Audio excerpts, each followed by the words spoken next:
Everyone's talking about buying a home in 2025. But what if I told you buying might actually be the worst financial decision you could make this year? So who's right?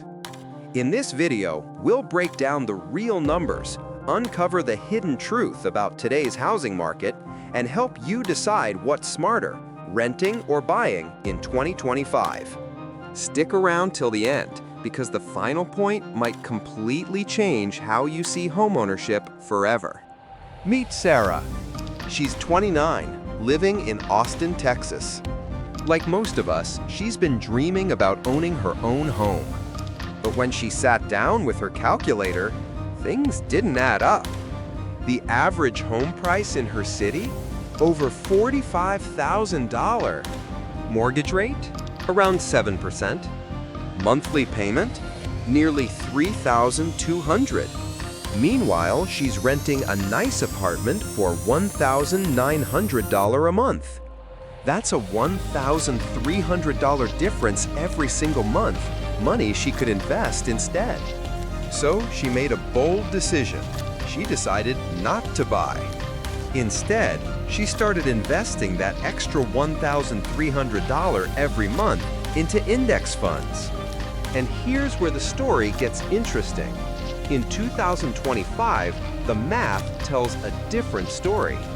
Let's say you buy a $40,100 house with 7% interest.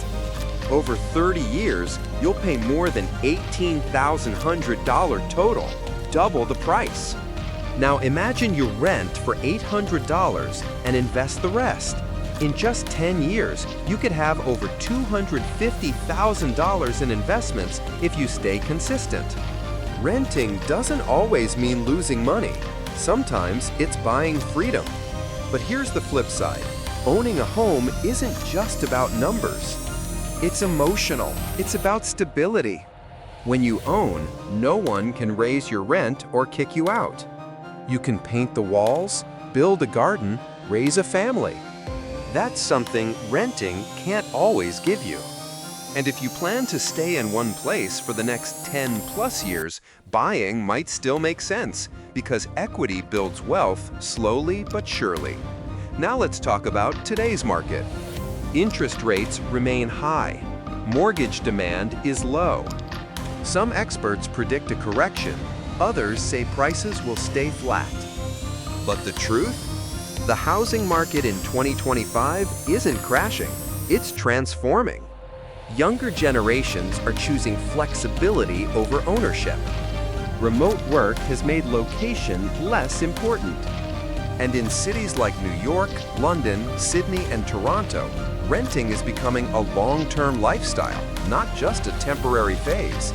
So, rent or buy, what's smarter? Here's the truth. It depends on your goals. If you value flexibility, mobility, and freedom, renting and investing the difference is smarter.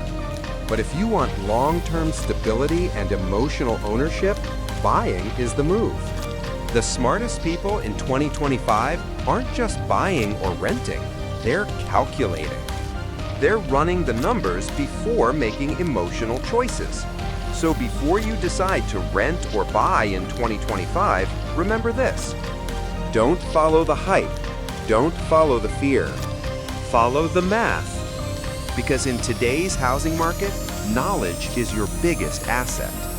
This is Finance Focus, helping you make smarter money moves. If you found this helpful, hit that like button, subscribe, and share this video with someone who's about to make their biggest financial decision.